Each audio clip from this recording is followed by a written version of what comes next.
Well, the story goes back to 2015-16 when the 1MDB scandal first broke. Najib, his protector, who was then Prime Minister of Malaysia, tells him, get out of Malaysia, it's too hot here. And he goes to China. And he still has the backing of a Prime Minister at that time, Prime Minister Najib. And he cooks up all these corrupt Belt and Road deals. These are these infrastructure deals that China was financing around the world.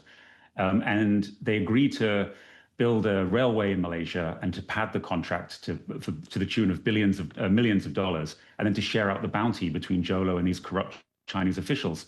And at the time, those Chinese officials included some very high-ranking people, including a guy called Sun Lijun, who was head of the domestic security forces in China.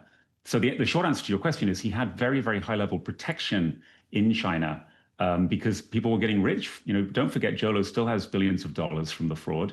And he's lined people's pockets. A bunch of those people did go to jail in China for corruption, actually, including Sun Lijun. Effectively, he's a free man in China. So what else do we know about the life he's living there and what else he's been up to? Our latest research shows that he's still very well protected there and not even really under house arrest. Seems like he's able to move around quite freely. This year, we've launched a Where is Joe campaign via a meme coin. And we got some really interesting leads. One person sent in a copy of his passport that Jho Low had used inside China to do something. And we were able to sort of verify that with second sources. And, you know, then somebody else said, look, he's living in this green villas development in Shanghai, which is this very posh, upscale neighborhood in the center of Shanghai, big wooden mansions there with, you know, rivers, lakes, and but right in the center of town. We've got evidence that the family has taken holidays in Europe. They're not the ones who aren't under international arrest warrants, in places like Switzerland, spending huge amounts of money still, you know, like they always did, you know, best hotels, chauffeured cars, ski resorts, all that kind of stuff.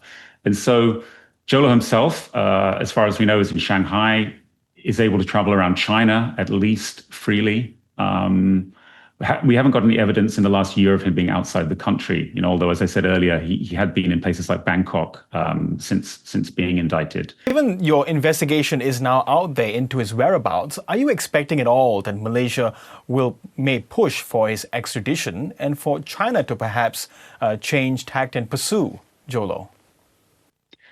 Well, the Prime Minister, Anwar Ibrahim, said after our report came out on Friday, we did a live stream on Friday on YouTube for 4 hours, and the Prime Minister came out afterwards on the weekend after being asked by Malaysian journalists, and he said, look, we'll look into it.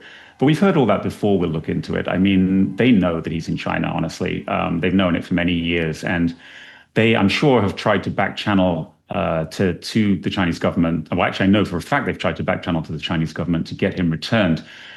The problem is, you know, there's not enough willpower in Malaysia for that to happen because, as I said, there's a government, the UMNO ruling party, which was the party of Najib, who's now in jail, who was Jho Low's protector and the former prime minister there. You know, many of those senior UMNO people are in power in this coalition government of Anwar Ibrahim. So is the political will there in Malaysia? No, I don't really think so. Maybe Anwar would like it, but I don't think it's there more broadly. And then in China, no, to answer your question, I don't think there's the will in China to send him back. Too many very senior Chinese officials have been involved with Jho Low and have gotten rich because of Jho Low. And Jho Low, as far as we know, and we're still investigating this, and we want all leads that we can get, is still very useful to people there as a billionaire who knows how the world works and has access to all kinds of like subterranean financing and money movement channels. So I don't think he's going to come back in the short term.